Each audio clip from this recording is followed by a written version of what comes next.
Hello, Silver friends. This is Jolie from QuickSilverHair, and this is my friend Katie from Katie Goes Platinum. And this is the Silver Thread. Tonight we're discussing Katie's hair. We are going to do a faux consultation, if you will. I know a lot about Katie's hair already because we're friends. However, we thought we could go through my typical questionnaire for a full hair consultation. Katie does suffer with some issues with yellowing, even though she's kind of doing everything right. So we might find something out tonight that we didn't know, and hopefully that will help her with this issue.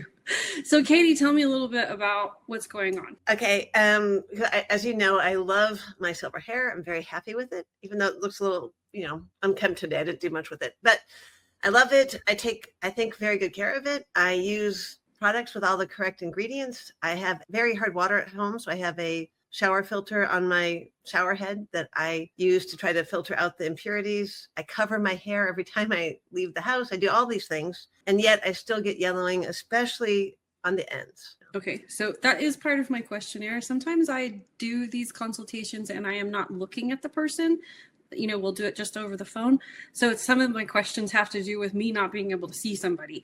But in this case, I can see you. But it's good to know where your yellowing is because it gives me clues as to what kind of is going on.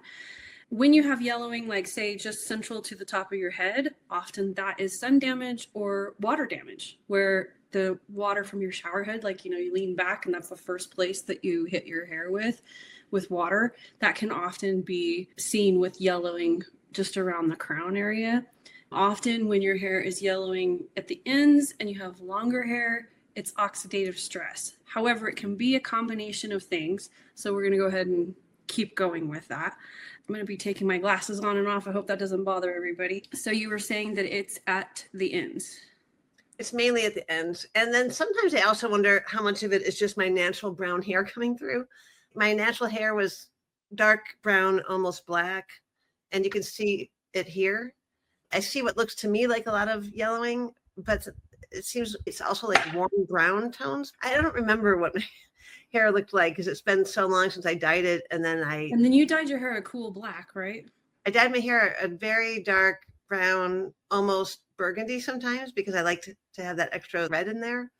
And then it would fade to a warm brown.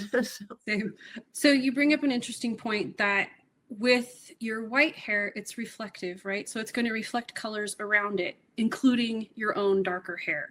So sometimes there is no issue with yellowing. It's just the reflection of the natural color of all of the colors in your hair. So for instance, I have this white streak, and right behind it, right in here, I have a tiny, it's probably 15 hairs that are brown still, and they will blend in with my white streak every now and then, and I will drive myself insane all day long going, is my hair turning yellow? Is it turning yellow? It looks like yellow, because it's reflecting and it's picking up that color, and sometimes it just does it more than others. For instance, like with my hair straight, I can really see it because that streak is also straight, the little brown streak, so it just kind of shows up a little bit more. So I think that sometimes we chase an issue that's not there, and you're right there, like looking right at it, and it's reflecting off of something, and you're going to go crazy over it. However, you can see like in photos and stuff like that where it's kind of coming up and you can't quite figure out why or what's happening. So I think that that's something to be mindful of. I have a test that I recommend on my site to actually see if you have yellowing, and that is to take, like, for instance, this is my white streak, which I've picked up the brown too. You can see it right there. But you do an end test. So you fold the end of that same hair to the root and compare it.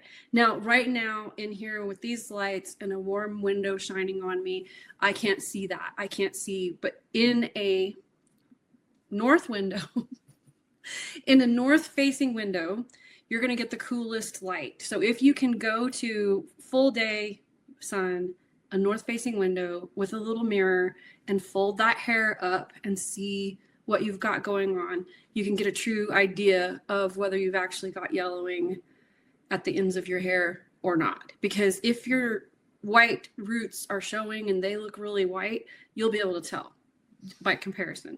Yeah, I know you told me that in the past, and it's true. If I won't do it now because, like you, I've got warm light coming through my windows right now. But if I do that, if I flip my ends up, this is silver, and the ends are kind of a honey gold color. Maybe a champagne color? Yeah, like a champagne color. Okay. All right. Let's get started with the main questionnaire, and we'll see what we discover. Okay. When was your last haircut? I'm embarrassed to say it was over 4 months ago. I try to go every 2 months, but time got away from me. So. Okay. And you have long hair. Mm-hmm. So do you know if your hair is fine or coarse? Or somewhere in between? I took your test and it was fine. So. Fine. Okay.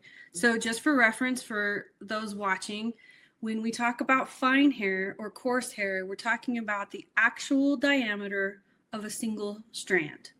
So to determine whether you have fine hair or coarse hair, you want to take one strand of hair, watch mine disappear, and you take one strand in between your fingers and close your eyes. If you're looking at it, you tend to think you can see it, so you have a visual plus you think you can feel it, so it kind of disrupts the test.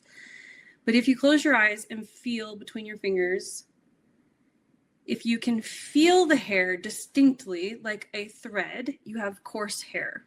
If you can kind of feel it and you know it's there, you have medium hair. If you can barely feel it or not feel it at all, you have fine hair. So our next question is your hair thick or thin in density? I'm trying to look up my notes here because I recently discovered, thanks to you, I think it was medium density. Okay, so let's go through the test so that we can share with everybody how you do that. Okay. So Katie, you have a ponytail holder. Yes. Okay. So take your hair and pull it back completely, just pull it back completely. Okay. So for me, I've done this so many times and for so long that I can just grip around the ponytail and come out, and I can tell you by how large that circle is what it is. Mine's fine because it's about the size of a nickel or a dime. But you need to do the ponytail holder so that you can actually feel. You have more hair than I do, so so put your hair in your ponytail. Okay. Okay, and then go back like I just did and go to the ponytail holder right below it. Okay. So if it's, good and tight against the back of your neck, go right below it and just hold that position as best you can and pull it through. Pull your hair out of your fingers. I have one question. Like normally when I wear a ponytail holder, I would put it around twice to make sure it's tight. It's not super tight right now. Do I need to do that or that? No, all you're doing is making sure that your hair is together. Okay. Ponytail holder. Okay. There's another way to do this test. If you have a soft tape measure, you would take the ponytail holder and just kind of slide it down about the width of your fingers. And then where you've left that space between your skull and the ponytail holder, you would wrap the tape measure around that. And you could tell by the tape measure because there's some measurements. If you go over to my website and look at the hair type ultimate guide, the measurements are broken down in there to tell you which density your hair is. So we know that. Go ahead and show us, go ahead and come back like that. And that you're probably about a quarter, about the size of a quarter? Maybe John F. Kennedy or a little bit more than a quarter? Yeah, a little bit more than a quarter. So that is medium density hair. So you saw mine is like this tiny, people think I have a ton of hair, and I have to wrap the ponytail holder around like 3 or 4 times. So just for perspective, and not straight, so it's even finer looking. But all right, so we know you have medium density hair, and you have actually naturally wavy hair, right? I do. I straightened it the other day for videos, but if I let it just dry on its own, it's pretty wavy. Okay. And do you know your porosity? Yes, I think if I remember right, it was low porosity. I'm sorry that I don't have my notes. Can you hold one second? Let me find it because I wrote it down. That's okay. So let's explain it. How you can tell whether you have low porosity, medium porosity, or high porosity. So my general rule of thumb here is that it is about how long it takes your hair to dry. That's one of the easiest ways to tell. For some people, they use how quickly does your hair get wet. But for some of us, like me with fine hair, my hair gets wet relatively quickly because I don't have much of it. But with certain hair types, the water can repel off of the hair and it can take a little while for it to soak water up. That is generally considered low porosity hair. However, you could have really high density hair and it would still take a long time for your hair to get wet. So I don't particularly like the how long does it take your hair to get wet test for porosity. A more accurate one for me is how long does it take for your hair to dry? So when you air dry your hair, Katie, how long does it take for your hair to dry? Okay, that's a good. I would say 7 hours. I mean, it takes forever for my hair to dry. It takes a long time. So 7 hours is an incredibly long time, and that does mean you have low porosity hair. So higher porosity hair is not something that there's an argument in the hair community about that high porosity hair is only damaged hair. That your hair, when it emerges from the root, is naturally low porosity, which makes sense because the cuticle is not damaged. It hasn't seen the world. It hasn't been affected by sun or water or heat or any of those things that affect the cuticle and change that porosity. It has no oxidative stress because it's brand new. It just emerged. However, doing this, and I used to believe that. I used to believe that there's no way you can have high porosity coming straight out the root of your head. I don't believe that anymore because I have worked with people through these consultations who have very high porosity hair, and it's just how their hair grows. It's just the way their hair is. And when I say very high, I mean that it's drying in between you putting shampoo and conditioner in your hair. So you rinse the shampoo out and you go to put conditioner in your hair, it's already feeling a little dry. That's high porosity hair. It's drying like that. Wow, that's so interesting. Are those people the kind that have trouble rinsing products out of their hair? No, it's more, I think some of them have a coarser hair type. Mm-hmm. So it's maybe not actually soaking up all of the water. Now that goes right back to what we were talking about, that people use how fast does it take your hair to get wet? Mm-hmm. And it may be that the core of the hair, like the water is not soaking all the way in. Oh, interesting. It's kind of creating this, it's natural barrier of some sort in the density and the coarseness of the individual hair strand. I have never laid my fingers on exactly what's going on, but if you think about, like, Einstein had uncombable hair.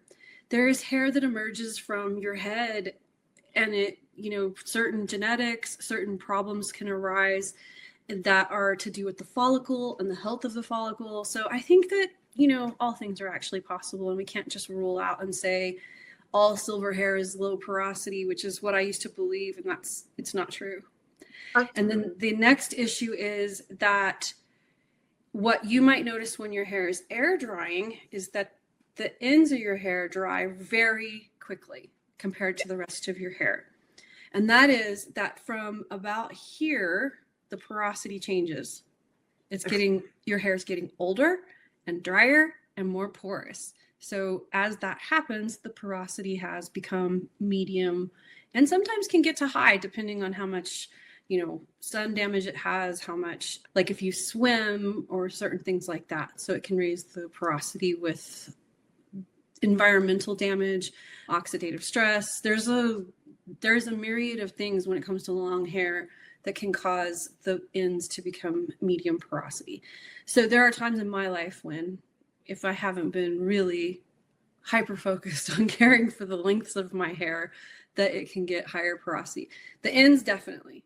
I mean, there's just nothing you can do about it. If you think about how old your ends are, right? If your hair grows, half an inch a month? Is that what they say? Yeah. So you get, 6 inches a year?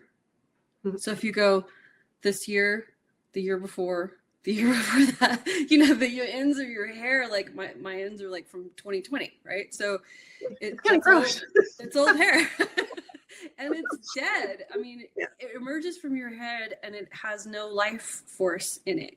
So it can't repair itself. It can't add nutrients to itself, so you have to provide for it and to preserve it, because you literally have to preserve what's dead, right? You can't just, I don't want to be macabre, but anyway. Suddenly I feel like I need to cut all my hair off. I don't know. No, it's just a matter of, we don't think about those things. We don't think about that this hair down here is from 5 years ago.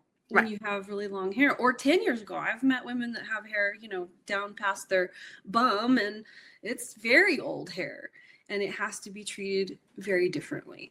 So, okay, moving on to the next question. How does your hair feel? And I have a few adjectives here, but you can tell me how it feels first before I provide any for you. Okay, well, it feels silky. Silky, okay. Yeah. Does it feel soft? Yes. Does it feel dry? Even on the ends, which I know are drier, it doesn't feel that dry. It doesn't feel dry. Okay, so that's something we want to look for. Even if like you hadn't had a haircut in a while, and you know that, hey, it's time for a haircut, and I just haven't done this in a while. If your ends feel dry, get a haircut, because one of the things that happens with especially long hair and that old section at the ends is that it can do just like a rope. And once it starts fraying, like getting split ends, once it starts doing this, it'll travel up the strand of the hair. So you'll have it doing that all the way up the hair. And then you're damaging all your hair by avoiding haircuts. So avoiding haircuts is not a bad thing. It's just a matter of that you need to pay attention to what's going on there. You need to take a close look at your ends regularly. It's funny because we talked about this in our episode 1 of this podcast, and ever since I'm like, I gotta get in and get this cut because I don't want the split ends to travel up. Luckily, I'm going in on Tuesday, and I thought I'd have her take off about 4 inches just to get rid of some of these dry ends. You can take, like, we're both sitting in front of bright lights right now. You can take and just kind of look up at your ends, and if you see any splits, then it's time for a haircut. I don't have any because I just gave myself a haircut. But I wish I could do that, but I'm not gifted like you are. I don't know. Sometimes I have to spend about a week cutting my hair. The last time I gave somebody a haircut was my son, who was about 3, and my husband, who's the sweetest man in the world, never criticizes me, came in the room. I said, "What do you think of his haircut?" And he said, "Did you cut his hair in the dark?" It really looked bad. It was bad. Oops. Was that the curly head child? No, it was a straight one. I thought that would be easier. Actually, curly hair hides a multitude of sins. So curly hair would have been easier. All right. So you normally wear your hair straight, correct? I do. What I usually do is I only blow it out like this every so often because I'm trying to avoid, So you do blow it out with a blow dryer? I blow it out maybe once a month, not that much. And then most of the time what I do now is I just let it air dry. I brush it, put whatever products I want. I just let it air dry. And if I don't like the way it looks, I put a heatless curler on, or I'll put my hair in space buns and let it dry like that.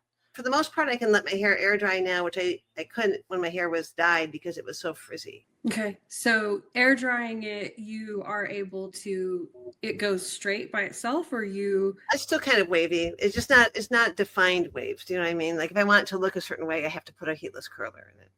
Okay. Otherwise, it's very minimal waves, I guess, really. Okay. So I mentioned Atoya Bass in the last video, and she has a word for silky roots, which means that your hair is so silky that you can't get volume, which I have silky roots. That's why I have a flat top all the time.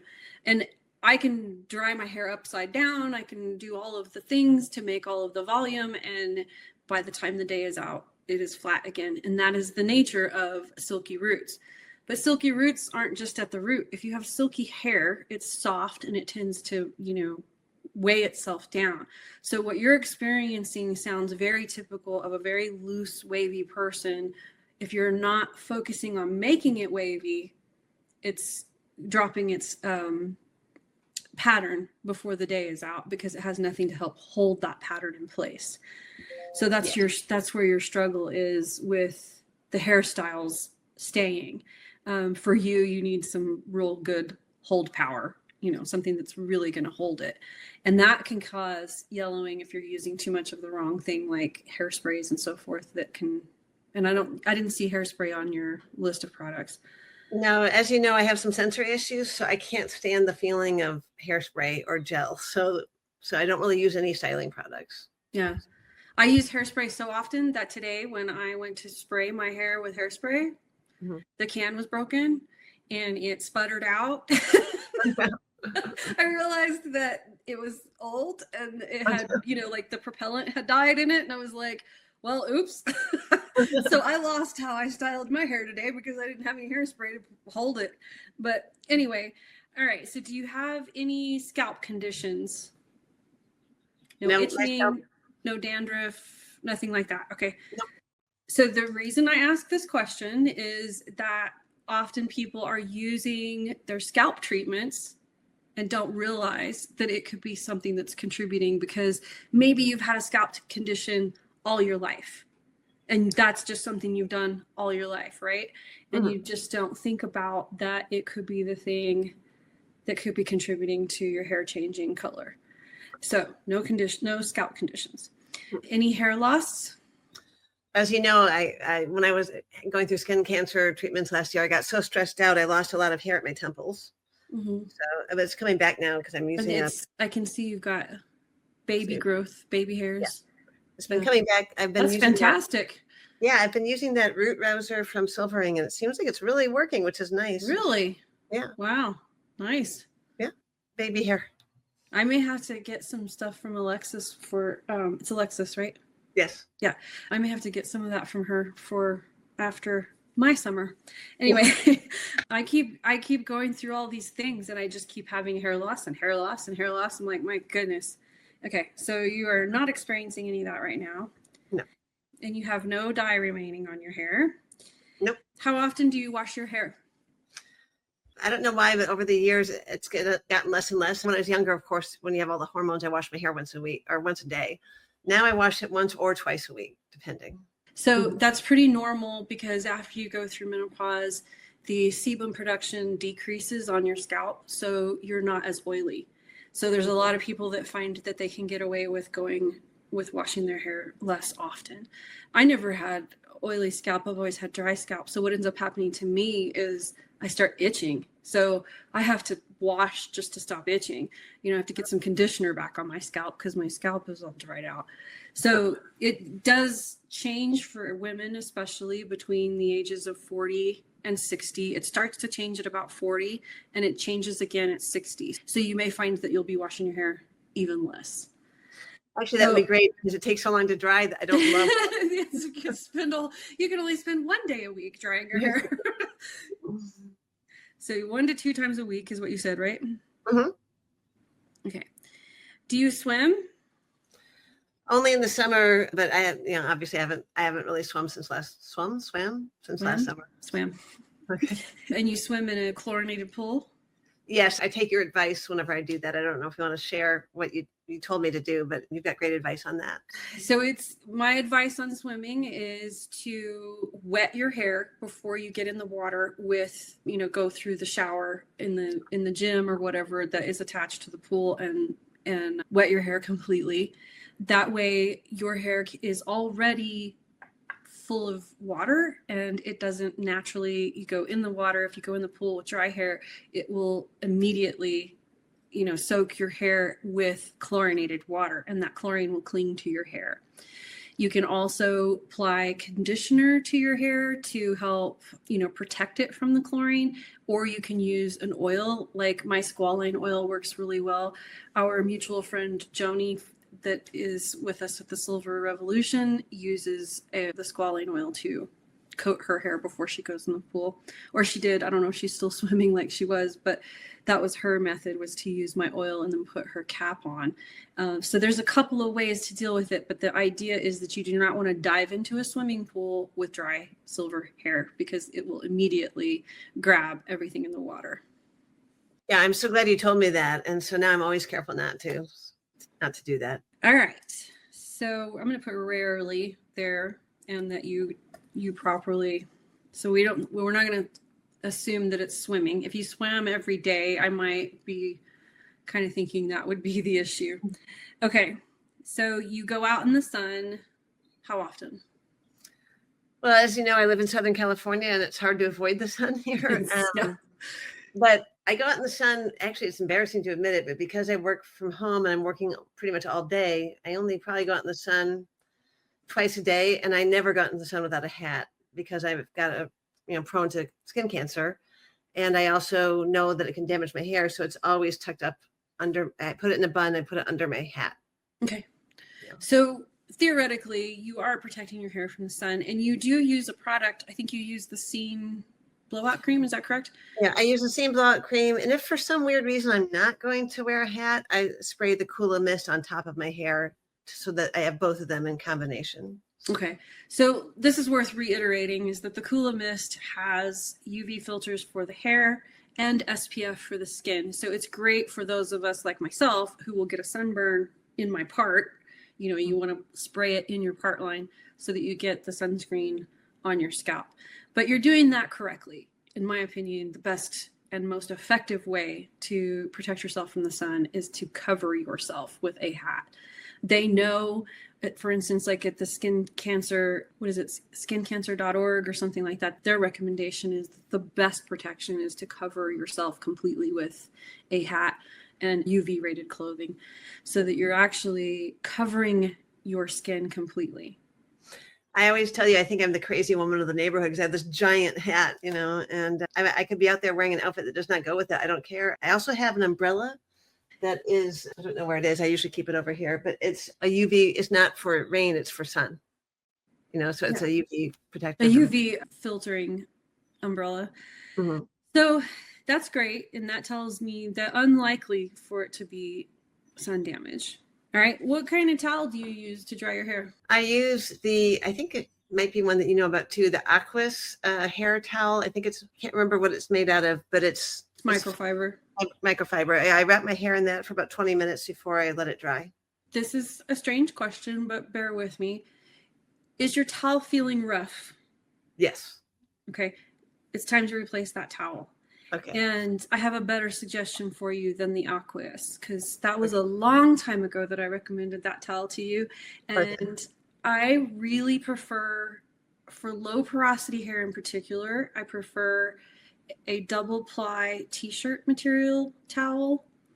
We can link one. I'll link the newest one that I've found. I've actually got one coming because the one I was using has, it's hard to get it. They typically have like odd colors or they, are out of stock on stuff. So I found another one, but it's basically 2-ply t-shirt. So it's 2 pieces put together and sewn together.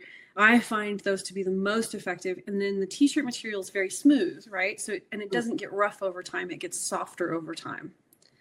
And that was one of my big issues with the Aquas towels, was that the more you wash them, the rougher they get, which completely defeats the purpose of using a microfiber towel. Because the reason we moved to microfiber towels is that terry cloth has that loop in it, and that loop gets rough, and that causes mechanical damage on the hair. And I would say that Aquas microfiber does the same thing. I don't mean to throw them under the bus, but their towels just don't last very long. At first, they're nice and soft, but after a little while, they get kind of rough and they feel stiff. And I think that the t-shirt actually works a little better. If you have high porosity hair, there's another microfiber towel that's like silk, and it is the Perfect Hair Care towel. And I think that one's really good for people where their hair dries pretty quickly, because it's real thin microfiber, so it can only soak up so much water, right? So for those of us with low porosity hair that have soaking wet hair, it's only going to soak up so much. I would come out of that towel and my hair would still be wet. But if you do have higher porosity hair, that's a good towel to check out. I have a video on my channel, we can link it below, of the differences between microfiber towels and which ones I find to be of most benefit.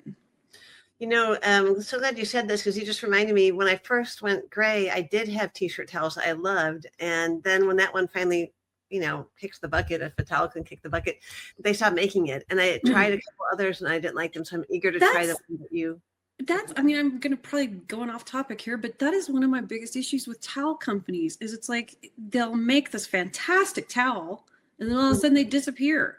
Right. I had these beautiful and just wonderful 2-ply t-shirt towels, and they were these huge squares. I mean, just massive squares, and they were perfect for long hair. And I would even turn them into a triangle and use it as a triangle to wrap around my head because they were so big, and I got 4-ply out of it. Yeah. But they disappeared. I can't get them anymore, and they were the perfect towel. It's just one of those things you kind of have to hope you can find one company that'll continue making the same thing.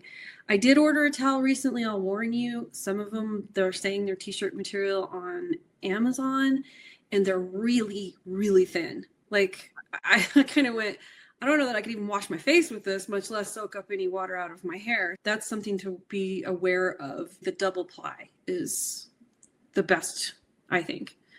Okay, that's good to know. So it will help with your hair drying a little faster too, because you're actually soaking up some of that water.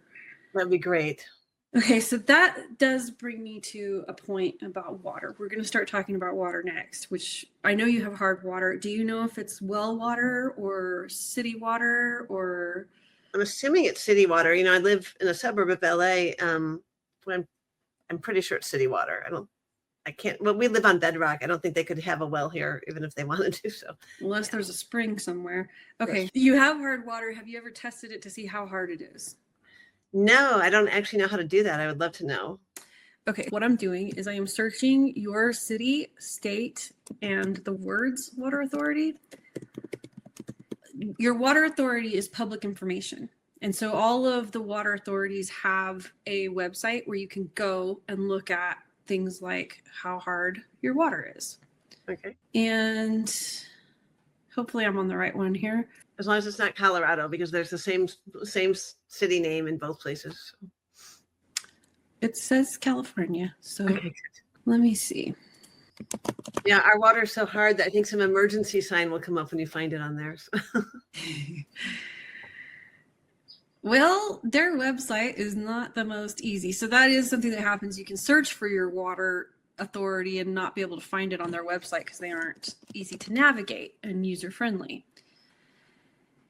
So your water is considered hard due to high levels of calcium and magnesium. Okay. So of course you would, if you wanted to test it, you can buy test kits and test it yourself. You can usually believe your water authority that they do know what they're talking about. The next question about your water is how old is your home and do you know what kind of pipes you have? Oh boy, as we rent this house. As far as I understand, I think this house is from the 1940s. Mm-hmm. And I think the pipes are probably kind of old. Galvanized maybe? Probably. I mean, I've never seen them. I mean, I know nothing about plumbing or anything. That's okay. So. I mean, a lot of people don't, but if you do know. So here's the thing. In an older home, galvanized pipes, one of the reasons why we stopped using galvanized pipes is they have iron in them. Mm-hmm. And that comes through the pipeline. And you have that come out your water because it's slowly eroding that pipe over years and years and years of water coming through it. So you can actually have not so hard a water, but live in an old house with old pipes. And by the time the water reaches your shower head and you use it to wash your hair, it's picked up things along the way in the piping of the home. So I have thought for a while now that it is your home and your water. And you said you do not, wait, you didn't tell me this. Do you have a whole house filter or a softener? No, we don't have a whole house one. I do use the Aquabliss, but no softener. No softener. Okay. But we do use, the screw-on Aquabliss shower head. However, to be fully honest, we always forget to change the filters. I know you're supposed to change the filter once a month. And no, not once a month. That's too much. Okay. How often is it supposed to be? So I would say with your water being hard and you do have the older pipes, I would say at least once every 3 months. Okay. I still think we probably missed out on it a couple of times. I need to find out where I can buy a big pack. I usually end up buying one at a time and then I forget, so I need to. So one thing you can do if you are getting them from Amazon, which I know a lot of people aren't shopping on Amazon, but you can do the subscribe and save Mhm. and have them send it to you. And then it's a nice little visual cue that, oh, it's time to change this. Right. I change mine at the same time I change my refrigerator filters because my refrigerator tells me to change the filter. So that's how I know to change mine. So that's a valid thing to pay attention to, is making sure that if you do have the filter that you are changing it, because what happens is when they blow out, it has no ability to filter anymore. Do you clarify your hair with what and how often? Okay, I do clarify my hair once a week. I try not to use products with silicones and things, but every so often I will. So just in case, once a week or so, or every 2 weeks, I use Malibu Undo Goo clarifying shampoo. Here, there, you can see it. So. Okay, so that's all you use? That's the only clarifying shampoo you use? Well, there's the other one I use sometimes, but it's been out of stock for a while. I think it was called the Aveda Detoxifying Shampoo. I need to find it. Oh, that one, I think they discontinued it, didn't they? And I loved it. It made my hair so bright. My hairdresser will get it for me on the sly, but it's not easy. Here's one of your problems. Okay, we've nailed something here, and this is really important because the coloring that you have that you're fighting is on the ends. It tells me that the minerals are attaching to that little bit higher porosity older hair. Okay. So with your older hair, you already are going to battle oxidative stress. That's something that if I have any yellowing at all, it's oxidative stress, and there's anything I can do about it, right? Like that's life. So one of the things that you are doing that needs to shift is you're using a clarifying shampoo that is for product buildup, but it doesn't have anything in it for mineral buildup.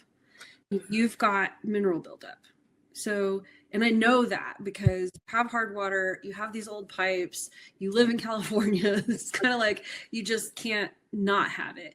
And I believe your daily shampoo is the By the Way shampoo. Yes, is that correct? Yeah, I've got the daily shampoo and conditioner from By the Way company. Okay, I don't remember what's in their shampoo, but I do not think there's any chelating ingredients in there. That would be something that I would really shift and change, is a shampoo that for your water will have the chelating ingredients to help combat the minerals. Okay. Would that be the Scene shampoo? The Scene shampoo is a good one for daily because it does have chelating ingredients in it. And I mean, you could still use your daily shampoo from the By the Way company. I just wouldn't use that every wash day. I would be using something that does have a little bit of chelating ingredients in it. I'd like to verify whether that shampoo has chelating ingredients in it or not, because I know they did a really nice job with that formula. So let me look. I believe I have their website right here. Hold on, because I love Lauren. I love Lauren. Lauren, if you're watching this, I want to see you next time in Michigan. She's such a doll. She's wonderful. She is. So no, their formula does not have a primary chelating ingredient in it. So while it's great for a daily shampoo, it is not great for keeping this issue at bay. And it's a really good, effective shampoo. However, I would suggest with your hard water that you find one like Scene. What happened with me is that I was having a battle with yellowing that I couldn't pinpoint. And I went through, I would use my mask once a week, and that didn't do anything. And I would clarify, and I would try different shampoos, and I would, rinse my hair in vinegar and baking soda and all the things. And I never could get that hue to go away because I had a champagne kind of hue to the ends of my hair for a long time. And it was kind of accidental that the Scene shampoo fixed that. And it took a while. It took a little while before I really noticed that it was starting to lighten up and lighten up and lighten up. So that would be my suggestion, is the Scene shampoo. And I do like their deeper conditioner for long hair and for silver hair because it is a little bit more conditioning. Their original formula conditioner is just a tiny bit not enough. Like I've always felt like I had to use a whole lot of it because my hair just like soaked it right up. So I found that their deeper conditioner, which is not deep conditioner, it's just the name of the formula being more moisturizing, more conditioning, Of course, it's up to you. The great thing is they have the trial sizes, so you can always just try whichever one and see which one you like the best. But I would give it a try. I'd give it like a 6-month try and just see what happens. Luckily I have them here because I've been meaning to test them. I haven't done it yet. So here's my routine right now is once a week or so, I wash my hair with the daily shampoo and conditioner. And then the next shampoo, which is usually that week or maybe a little later, I do a clarifying, and then just the same thing with the regular conditioner. So like every third time use the Scene shampoo, like, or what do you think? Okay, so you may find you don't need the clarifying shampoo, the undo goo anymore. That's what happened for me. The Scene shampoo was cleansing enough and I didn't get any buildup from the conditioner. So I didn't need the buildup remover that's in undo goo. Oh, right. You said something similar when we started this section. You're right. Okay. Interesting. Yeah. So, I mean, it kind of could be that you use that like once a month, your undo goo, just to get, you know, all of your styling products and your leave-ins and all that build up off of your hair, if you should notice that you're having an issue with it. For me, I now do my own mask about once every 3 months. And I do it with, I've started using the Ordinary shampoo because it has a little bit of sulfate in it. It has a chelating ingredient in it. For me, it feels like a clarifying shampoo, but it's gentle. Okay. It's like non-stripping. And I mix the clay with their conditioner now, and my hair felt so good the last time I used it. I was like, what? It was funny. I was going to do a review on my own product. Like, I couldn't believe how good my hair felt, you know, and it's funny that we go through stuff like that we use regularly and you kind of switch it up and then you go, oh, wow, that was even better. Right. So I think you kind of have a habitual situation going on where you have habitually used the same thing over and over again without realizing that it wasn't achieving what you needed it to achieve. And that's normal. We get like, I have this set of products and I'm going to use them up, you know, or this is what I like and I just stick with it.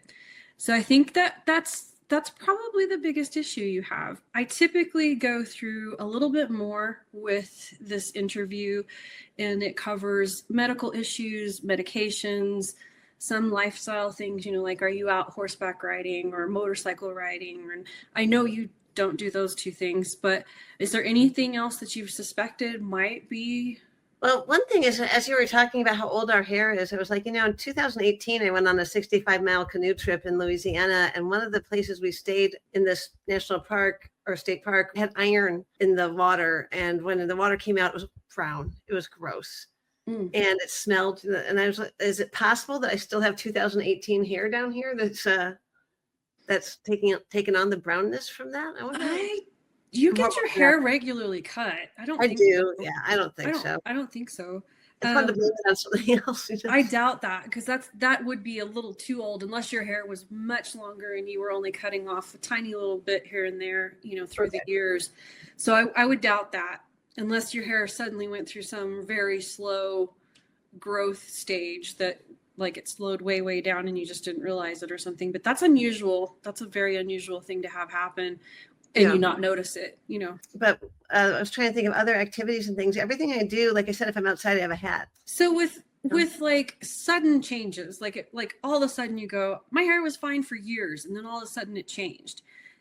I would typically look at, did you change into a new hobby? Did you start mowing the lawn? Did you start, you know, like, we often like take on a task or something that's outside, or maybe we've moved and we've changed homes. We don't even think about it. We don't think about that the water changed, that the pipes changed, that, you know, something there gave way, or that your health changed some dramatic way. So if you were to notice like a sudden change, or it felt sudden, I would say, look at, was it 6 months ago? So you could say to me, yes, I noticed about 6 months ago, it was around Christmas, say, or whatever. And I noticed that suddenly I had this hue to my hair that I'd never had. Then we would go back to then and like discuss what's changed, what changed in your life. Did you change products? Did you change your hair tools? Like, did you get a new hair dryer? Or, you know, you just kind of have to go roll back and look back over your shoulder at that time. Sometimes it's very difficult to do depending on what's going on in your life. And, you know, some of us can't remember what we had for breakfast yesterday. So it's, you know, it's kind of tricky, but that is something to think about. If you're watching this and you're thinking, but I had never had this problem until 3 or 4 months ago or 6 months ago or last year, is go back then and see what was going on and what changed. Yeah, pretty much since I went gray, I've had this issue, especially since my hair got longer. But one thing I did that I know was wrong now is there was a certain product I used when I used to use that Revlon One Step, which would get too hot. I know that now. For me, it was too hot on my fine hair. But I remember it kind of caramelized. I could see the brown and gold after I used it with a certain product. I can't remember what it was. And so, now I'm very careful with all of that. Yeah. The other thing about hot brushes is not only is it the heat that you are creating damage with, but you're creating mechanical damage with the brushing through, and people get kind of violent with those things. They're like ripping it through their hair and they're being really tough and they're pulling really hard and they do it repeatedly. So that repeated mechanical damage can also contribute to yellowing because you're breaking the hair, you're drying it out, and that dry broken hair is going to grab onto anything in its path and become discolored. So there's a multi-layered issue if you are using a hot brush. My favorite hot brush is from Paul Mitchell. It's their Neuro line, and it doesn't have any of the bristles, like the bristles that are in the Revlon? Revlon. I think it's Revlon. The Revlon hot brush. I used that and it was literally pulling my hair out. Yeah. And I went, I can't do this. I don't have enough hair to be pulling out. So I really did like the idea of having a brush. So I did quite a few reviews on hot brushes. I found several that I really liked, and there were various issues with them that I couldn't use them regularly. And I finally landed on the Paul Mitchell Neuro brush. And I find that it does not tear up my hair as I'm brushing through because it doesn't have any bristles. It has brush tongs instead. Oh, nice. Instead of like the boar bristle kind of bristles. So if you still want a brush like that, that would be the one I would recommend. Okay, good. And it has good heat controls on it too. So, all right. So that would be how a consultation with me goes. And after this, I would normally send you a long list of recommended products, but I think we pretty much covered here that you are probably a really good candidate for the Scene products, and give them a try for a few months and see if some of this starts to lighten up. Okay, great. Because I love the look of having the all silver hair. So when I try not to get obsessed with it, but I see the yellow, I'm like, no. So I like it. I know, I get it. And of course, I mean, my whole business is predicated on helping people to solve this problem. And it's such a nuanced issue. Listen to this questionnaire. And I didn't even go through the final 15 questions with you because I knew coming into this, that we were probably looking at water, that was probably the thing.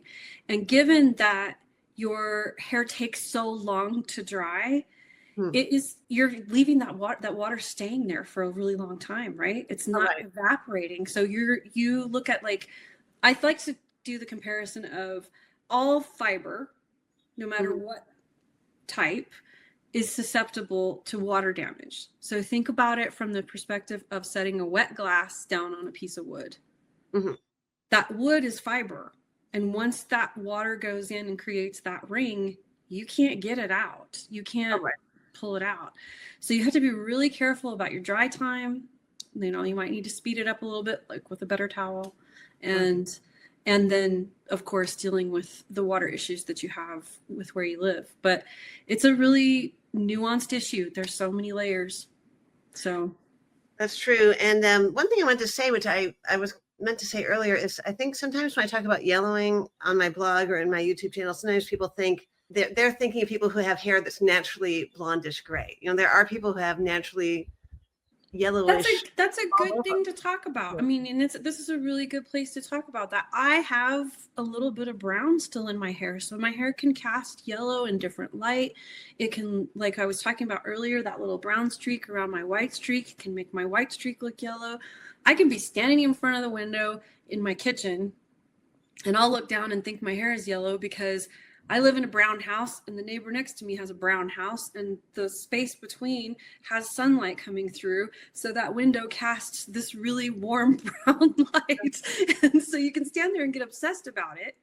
And it's the light, it has nothing to do with your actual hair. Yeah. But those of us with the browner pigments, okay, or the yellow pigments, blonde, are typically going to have more warm toned gray. Mm-hmm. If you look at paint, Mm-hmm. if you just go to the paint store and you look at the whites, they have cool white, they have warm white, they have neutral white, they have off whites. And I mean, who knew until you walk into a paint store that there's 400 different colors of white? Right. Because white has so much that can alter it. And your natural color, the clothing you wear, the light that you're in. I mean, my hair just changed colors because the sun finally has almost gone all the way down. So I've lost that warm light from the window. But it is something that we don't often think about when we're thinking about our hair. We think of it in terms of color or no color. Right. And that means it's either brown or gray. And that Right. gray is white or salt and pepper. And that's it. There's no other colors, but there's so many. I mean, it's very much what you started with. That's why I wanted to mention for everybody watching this, Jolie has a beautiful slideshow with all the different shades of gray hair. And it's so interesting because like my hair really is more silver than some people I know. But other people, like my friend Michelle Ray, has her, and I don't think she was a blonde. I think she was maybe a brownish brunette, a lighter brown brunette. I think Michelle was, if we're thinking of the same person, I think her hair was brown, but I'm not sure. I think it was brown, right? But it wasn't black. It was brown. No, I think it was brown. Yeah. Because her hair, her gray hair, her natural color is all over more of a blondish gray.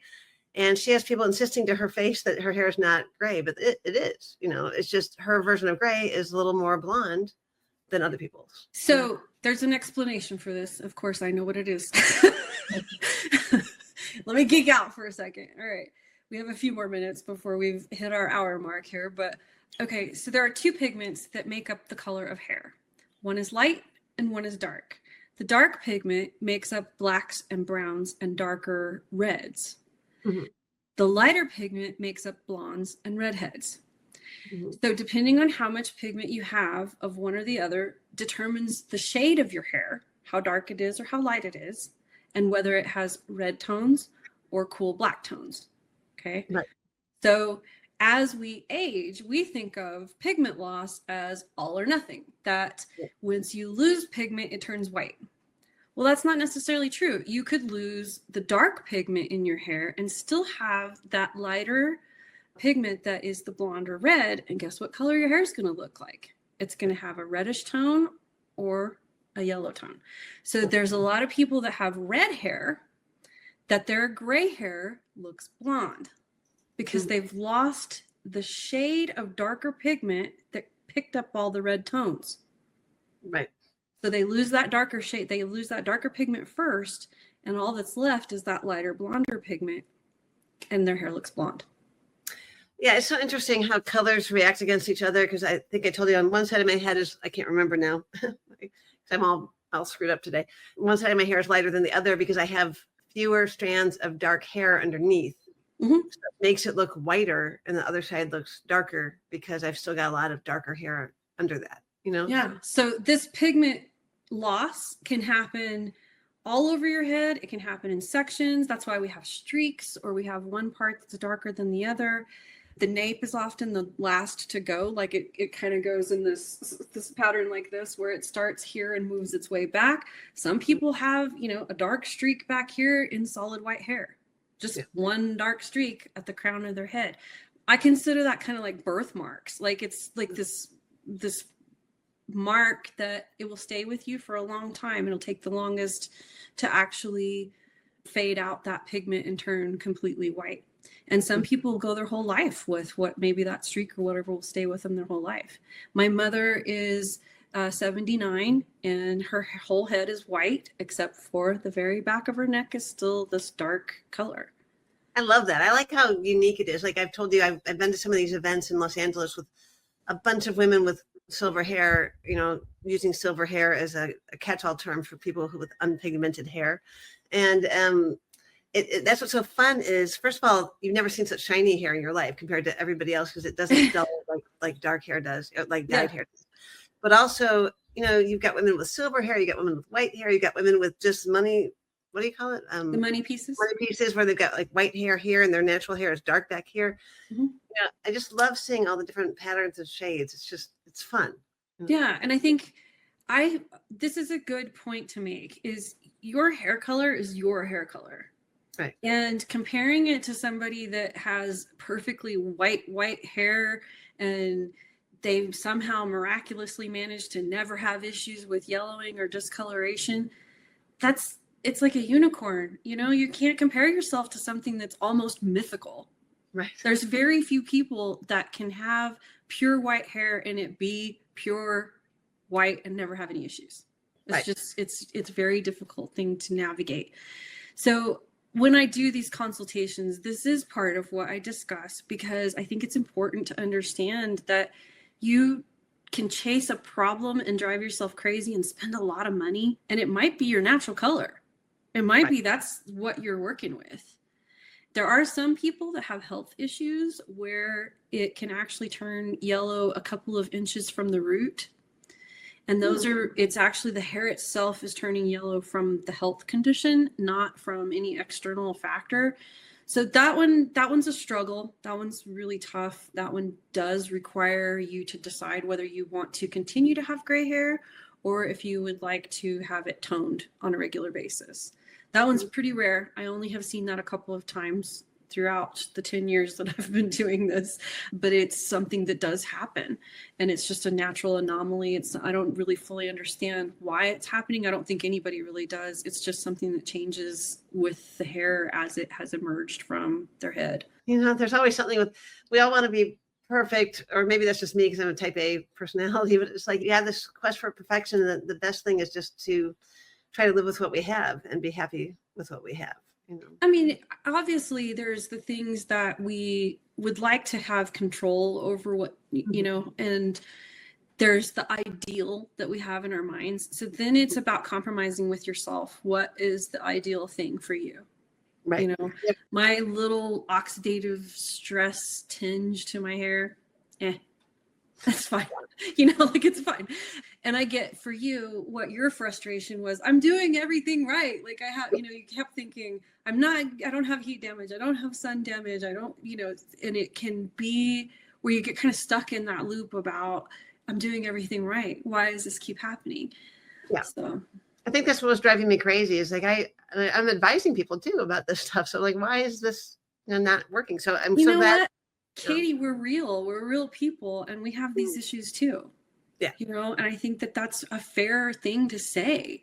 Is I think I mentioned in our last video that, you know, we compare ourselves to what we see online because we get to see what's online and other people and influencers and in the community, other women with silver hair, and they're in our realm all the time. We get to see them all the time, right?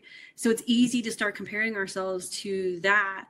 And what you may not know is they might put a little filter on, or they might be using purple shampoo, or they might be having their hair toned at the salon. You just don't know. So I think it's not fair to compare, because you just get in that cycle of it and you can't get yourself out of it. And that's true. You're beautiful and unique, and I love your hair. So thank you. I love your hair. Thank you.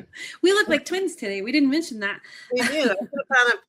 Because I love that color. All of a sudden the name escapes me. Burgundy? Is it burgundy? No, this is actually like a really dark magenta. Okay. It might be my screen. Yeah, I think it's my screen. I don't know. Yeah, now I can see. My lights too, they've changed because of the sun going down. So and now my light's all kind of crazy here, so hopefully people can see. Well, I have to apologize for that. It's just my office faces west, and Katie and I could only meet today in the evening, and so here we are. The sun went down. And I still haven't figured out my lighting situation completely, so one of these days I'll nail it. So if you enjoyed this episode and you would like to stay connected with us, Katie and I both have newsletters that you can sign up to. You can subscribe to both of our channels.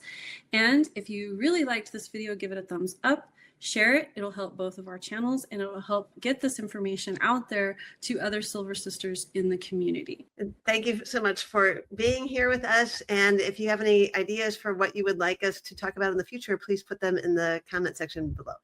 Yes, and if you have any questions for me, please leave those in the comment section below and I'll be happy to answer them if I can. And until we see you next time, shine on.